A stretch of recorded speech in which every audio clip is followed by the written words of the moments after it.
Bonjour à toutes et à tous, bienvenue sur KTV Kwasi FM, le 106.9 pour un temps de parole, toujours en direct à la radio et à la télévision. Il est avec nous, Zaïdou Tavandaï, bonjour. Bonjour Patrick, bonjour Samuel, et on salue tous ceux qui nous regardent Ouais. et ceux qui nous écoutent ce matin. Je sais qu'il y en a beaucoup, dans les embouteillages surtout. Et de plus en plus nombreux, hein, il y a de plus en plus de gens qui nous écoutent. Tous les... Et longtemps je ne suis pas venu parce que vous ne m'avez pas invité.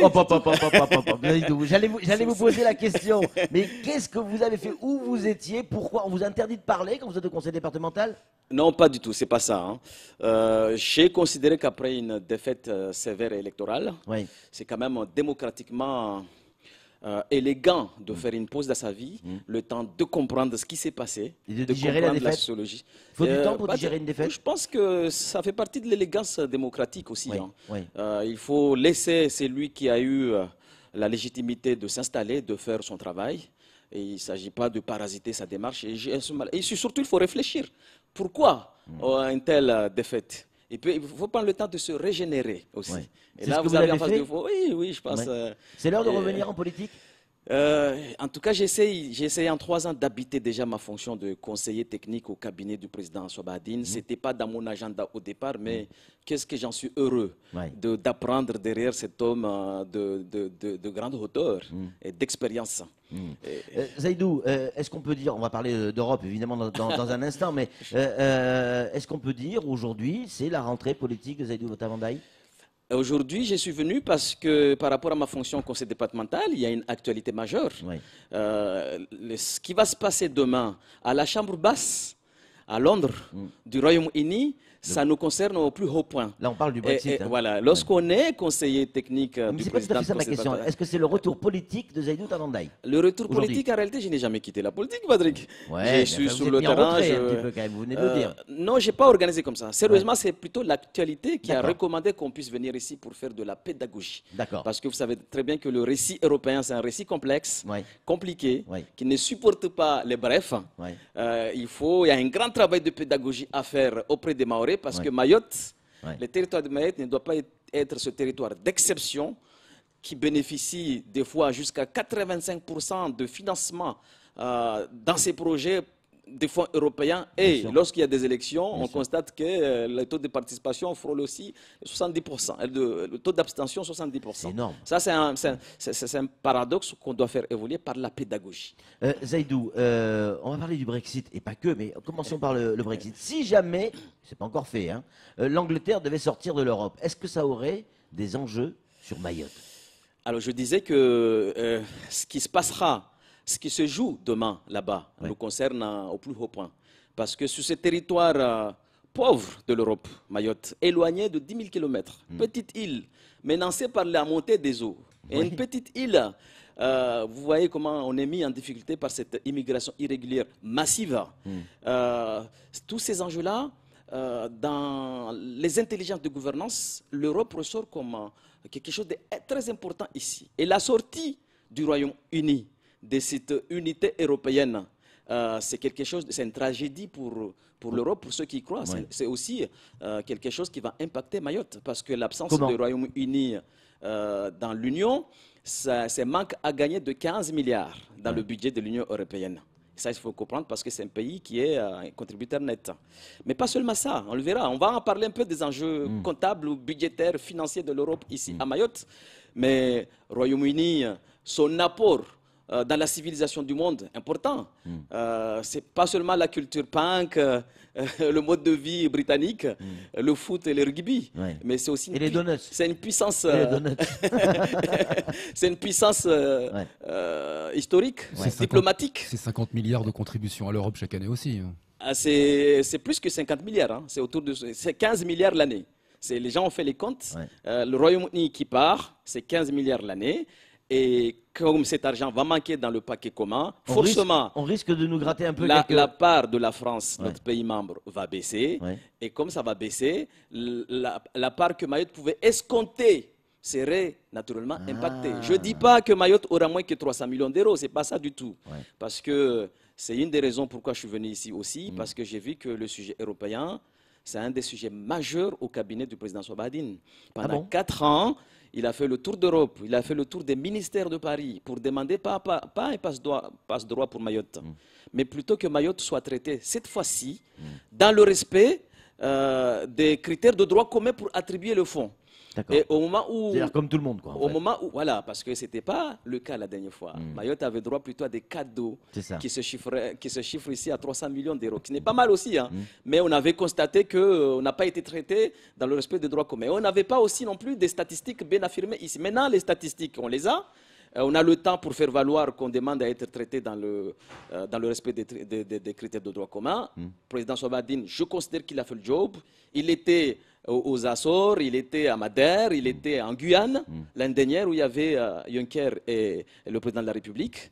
Sidi récemment était aux Açores, Sidi était devant le ministre d'Outre-mer pour dire avec une voix intangible que Mayotte ne demande pas un passe-droit, Mayotte demande tout simplement qu'il soit traité conformément aux critères de droit commun. Alors et ce sera le cas. Vous dites, Zaidou, que vous venez de dire, je ne dis pas que Mayotte va toucher moins que 300 millions d'euros.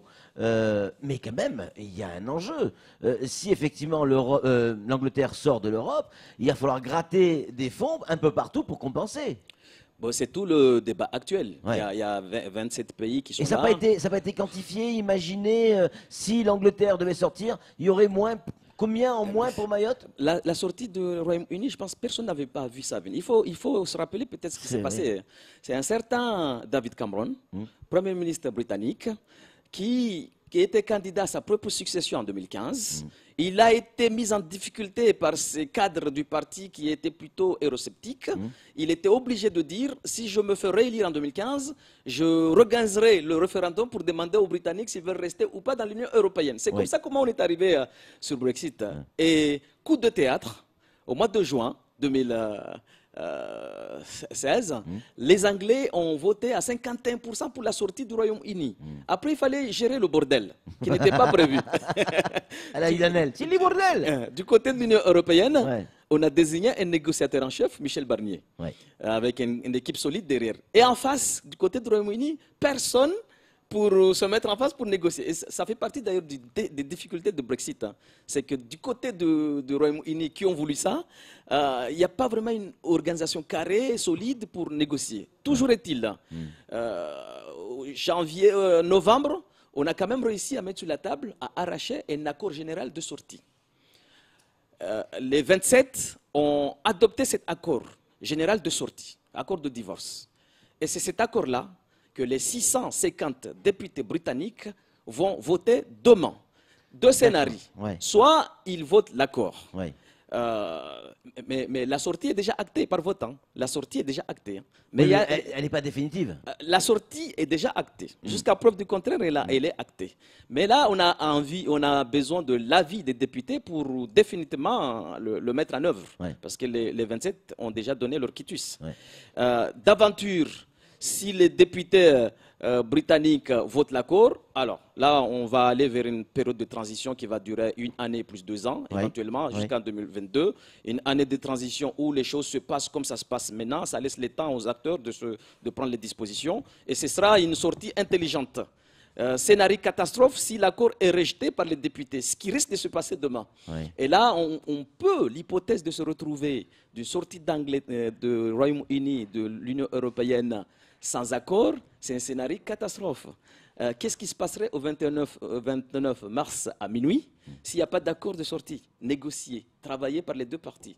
On peut imaginer que tout d'un coup, les avions britanniques ne peuvent plus atterrir en Europe. On peut imaginer que les camions, en cas d'absence d'accord travaillé par les parties, ce scénario, c'est celui-là qui pourrait être... C'est pourquoi ça préoccupe beaucoup les gens, notamment en France, où les ministères ne savent pas... Donc ce n'est pas qu'un problème d'argent, c'est aussi un problème... C'est au moins européen, donc ça c'est clair, mais ça a des conséquences sur l'ensemble de la planète. Et bizarrement, pour ce royaume qui est quand même connu pour son esprit d'organisation, en Angleterre, on sait déjà qui sera roi dans 50 ans. Pour vous dire à quel point ils ont un sens d'anticipation. Sur ce sujet, ils n'avaient pas anticipé sur les conséquences qui allaient se passer. Et du coup, ça peut impacter tout le monde. Mais est-ce que les Anglais sont profondément pour la sortie du Royaume-Uni de l'Europe ? Enfin, les Anglais, Parce que ça se joue à les Britanniques. les vous voulez Britanniques, dire. de manière générale. Vous le disiez tout à l'heure, 51%. Ok, c'est une majorité, mais c'est une toute petite majorité. Ça fait quand même un mec sur deux qui n'est pas d'accord, quasiment. Et le Royaume-Uni, c'est l'Écosse. Ouais. L'Écosse a voté massivement pour y rester. Ouais. Le Royaume-Uni, c'est l'Irlande du Nord, a voté pour y rester. Ouais. C'est plutôt en Angleterre, C'est au ça. sud, où les gens ont voté fortement pour la sortie. Ouais. Et on doit respecter le vote du peuple. 51% des Britanniques ont voté pour la sortie en se disant, l'esprit de Dunkerque, quand on va reculer, on se donnera le moyen pour finalement redevenir ce peuple britannique extraordinaire pour revenir sauver le monde. Ouais. Mais seulement ils oublient que le monde a changé aujourd'hui. Oui. Le risque réel, c'est que lorsqu'ils vont faire le choix de vivre leur vie de nation à côté de l'Union, ils risquent bien dans les 10 ans, dans les 20 ans à venir, de disparaître dans le top 10 des pays riches du monde, tout simplement. Parce que Zaïdou, le monde a changé. on nous dit depuis ce matin, et vous le dites aussi, on en parlait tout à l'heure, il va falloir voter. Il va falloir voter pour les élections européennes, parce que c'est important pour Mayotte. Mais comment on peut nous dire qu'il faut voter pour l'Europe alors qu'il y a un peuple comme, entre autres, l'Angleterre, qui veut sortir de l'Europe? Comprenez que pour nous, citoyens, il y a des questions à se poser quand même. Et c'est pas qu'en Angleterre, il y a d'autres parties en Europe, de pays européens, qui commencent à se poser la question aussi. Chaque territoire a ses propres intérêts. Nous, on a Oui. les nôtres. Nous constatons que l'Europe actuellement est en train de négocier, de travailler en interne Oui. pour se donner un cadre financier budgétaire Oui. 2021-2027. Et dans ce cadre-là, l'accent va être mis sur les questions de migration, parce que depuis la crise migratoire, l'Europe a découvert ce sujet. Ce sujet que nous connaissons à Mayotte. Oui. Et l'Europe en a fait une priorité pour les 7 ans à venir, c'est très bien. Les enjeux de changement climatique, énorme. Les intelligences artificielles, une révolution plus puissante que les révolutions précédentes industrielles de voitures. Et c'est une coïncidence heureuse que l'Europe, dans son agenda, fasse de ces sujets des sujets majeurs. Et ce sont des sujets qui concernent au plus haut point Mayotte. Et c'est pourquoi je dirais ici que les Mahorais ont tout intérêt à aller voter déjà pour envoyer un signe fort qu'on est un territoire qui a besoin de l'Europe et on a un territoire qui a compris totalement les enjeux de l'Europe. Et ils doivent aller voter pour l'Europe. Parce que, vous l'entendez très bien à travers les médias, il y en a beaucoup des leaders politiques, pas seulement Nigel Farage là-bas ou en Angleterre où on trouve des gens qui ont un discours plutôt, je dirais, eurosceptique. Oui. C'est l'ambiance. L'Europe n'a jamais été mise en cause qu'aujourd'hui. Et l'Europe a besoin des gens qui croient. Et Mayotte a besoin de cette Europe unie, rassemblée, solidaire, capable de remonter les difficultés de sa propre organisation. Mais qu'est-ce que vous dites, par exemple, aux adhérents du Front National ou du Rassemblement qui disent on récupère beaucoup moins que ce qu'on donne à l'Europe. Que si on gardait cet argent en France plutôt que le donner à l'Europe, on en aurait plus de jouissance. Non. Souvent, on connaît ce que la France ou tout pays membre donne dans le budget global, puisqu'il y a un chiffre qui est mis. Oui. Mais on connaît mal ce que l'Europe apporte à ces pays membres, parce qu'il y a des avantages qui ne se chiffrent pas. Oui. Ce que donne à ces pays le marché commun, le territoire douanier, ce que ça apporte dans l'économie de ces pays, ça on ne peut pas mettre un chiffre comme ça, mais c'est énorme. Oui. Et on ne peut pas non plus chiffrer cette paix dans la liberté que nous jouissons depuis 70 ans. Que la paix, ce n'est pas l'état normal des pays. Hein. La paix, c'est quelque chose qu'il faut construire, qu'il faut consolider, qu'il faut protéger. Ce n'est pas du tout l'état normal des pays. Hein. L'état normal des pays, j'ai envie de dire, c'est plutôt la guerre. Hein. Et c'est C'est pas cette faux. union qui nous a permis de vivre cette liberté Ouais. dans la paix pendant 70 ans. Et ça n'a pas de prix. Et on retrouve ça ici à Mayotte. Hein. Les Mahorais sont des Français. La citoyenneté française nous donne aussi la citoyenneté européenne. Parmi les droits de la citoyenneté européenne, nos enfants peuvent aller s'installer avec leur famille dans les 27 pays de l'Union européenne, dont C'est l'Angleterre. vrai, mais quand on voit qu'on a certains passeports français, les Mahorais qui ont un passeport français, normal, qui passent par le Kenya et qui se font arrêter parce qu'ils estiment que leur passeport français n'est pas valable parce qu'il est fabriqué à Mayotte. Ça c'est autre chose. Ouais, mais Ça, je pardon, pense, quand même. non, je veux je dire, pense que, en termes de liberté de circulation, on fait mieux. Je ne dirais pas que c'est une caricature, mais ça concerne plutôt un comportement d'opérateur aérien Ouais. qui considère que souvent il y a défaut fait là-bas à Mayotte, Ouais. et on leur demande de prendre en charge intégralement le prix de leurs passagers, ils font du zèle en disant je ne prends plus les passeports français établis à Mayotte. Ça n'a rien à voir avec le droit. D'accord. Les passeports établis français faits Ouais. à Mayotte sont des passeports français Ouais. à part entière, Ouais. européens. Ouais. Ça ouvre droit à nos enfants d'aller s'établir dans ces pays européens, souvent qui ont des économies plus puissantes que l'économie de notre pays membre, la France. C'est pas faux. Et c'est C'est important pas ça faux. de le dire ici. Samuel Baucher, le rédacteur en chef de France Mayotte Matin, a une question à vous poser, Zaidou. J'adore vous entendre parler de l'Europe, c'est génial. En attendant, je reviens sur Mayotte et l'Europe. En 2014, vous étiez conseiller général. Je me souviens, ouais. Vous avez décidé, les élus de l'hémicycle, de confier l'autorité de gestion à l'État. Pourquoi? Parce que pas l'expérience de l'ingénierie et ainsi de suite. En 2020, nous changeons de période sur une autre programmation. Est-ce que le conseil départemental et les conseillers départementaux vont réclamer l'autorité de gestion? Alors, 2014, c'était une décision qui était prise à l'unanimité, je vous rappelle. Ce qui est proposé par le président Zaïdani. Il y avait une intelligence là-dessus. C'est que Mayotte traversait un moment difficile financièrement, le conseil départemental. Parce que quand vous êtes autorité de gestion, vous êtes aussi garant de la bonne utilisation des fonds alloués. Vous pouvez être amené à mettre de l'argent pour accompagner les opérateurs ou pour compenser de l'argent mal utilisé. Et je pense techniquement, financièrement, Mayotte il n'y avait pas les conditions pour que le conseil départemental joue ce rôle-là. Et puis, c'est vrai qu'on n'avait pas les équipes, on n'avait pas l'ingénierie en interne. Il y avait de l'intelligence et à l'unanimité, je le dis bien parce que 5 ans, 6 ans après, certains sont toujours dans la critique. Pourquoi ce choix a été fait par Mayotte alors qu'il pouvait prendre le train de la tendance nationale? En 2020, en tout cas, le président Souabadine, le message est passé. Le préfet local a pris acte que le conseil départemental veut reprendre l'autorité de gestion qui n'est pas un droit acquis. Il va falloir montrer patte blanche.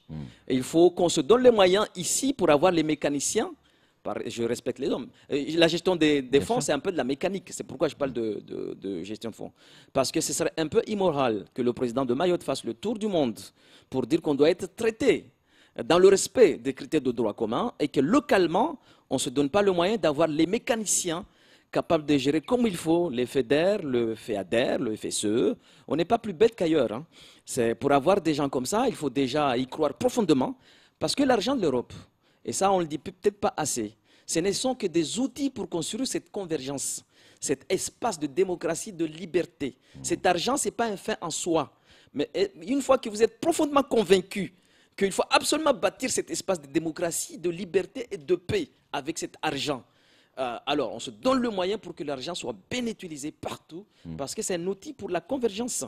Et Mayotte, aujourd'hui, dans nos travaux au conseil départemental, c'est un élément de la feuille de route de l'actuel DGS, donné par le président du conseil départemental, ce qu'on doit s'organiser pour être en mesure de convaincre l'État à nous donner l'autorité de gestion. Ouais. Ça, c'est la position du président, qui en même temps rappelle, revérifie en temps réel si nos spécificités sont prises en compte dans ces négociations qui se passent actuellement entre la Commission européenne et notre État membre, la France. Samuel, pour conclure. Sur le programme opérationnel 2014-2020, nous avons eu 347 millions d'euros, ce qui était largement en dessous de ce que nous devions espérer dans le calcul du droit commun européen. En 2027, donc sur le deuxième programme opérationnel, on peut espérer combien si le droit est respecté, pardon. Je pense qu'au moment où nous échangeons ici, quasiment l'équation pour calculer la part de chaque État membre sont établies. Parce qu'on connaît la proposition de la Commission européenne depuis le mois de mai. On connaît les montants proposés dans l'ensemble des rubriques, les 38 rubriques. Les règlements sectoriels sont connus. Il y a actuellement les allers-retours entre les ministères et la Commission. Et Mayotte fait partie aussi de cet ensemble qu'on appelle RUP, qui s'est organisé en association, en conférence. Mayotte s'appuie aussi dans les structures des régions de France pour faire valoir ses spécificités. Parce qu'ici, l'Europe, par exemple, va mettre peut-être l'accent sur l'innovation, sur l'environnement, alors que nous, on manque tout. On manque du basique.